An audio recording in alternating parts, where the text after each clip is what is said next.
একটি স্বরচিত কবিতা, পর্যাবৃত্ত। ওই যে চারিদিক থেকে এসে মিলিত হয়েছে রাস্তাটি, সেই সংযুক্তির কাছে একবার যদি এসে দাঁড়াও, দেখতে পাবে লাল রাস্তার দুপাশে সোনাঝুরি গাছের সারির মাঝখানে ঝরে পড়ে ঈশ্বরের আশীর্বাদ। জরাজীর্ণ গরুগুলি বহন করে নিয়ে যাচ্ছে এখনো একটি যুগ। রবীন্দ্রনাথের কবিতা মনে পড়ে যায়।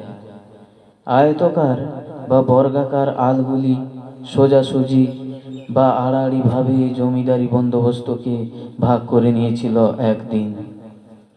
সবার অলক্ষ্যে সন্ধেবেলায় এখান থেকেই শেয়ালের ডাক শোনা যায়। পথপ্রদর্শনে দাঁড়িয়ে রয়েছে এ কোন অস্বীকার। আকাশে পাখি দেখবার অপেক্ষায় চোখ মেলে দেখি, হঠাৎ বিকট শব্দে উড়ে গেল এক ঝাঁক যুদ্ধ বিমান।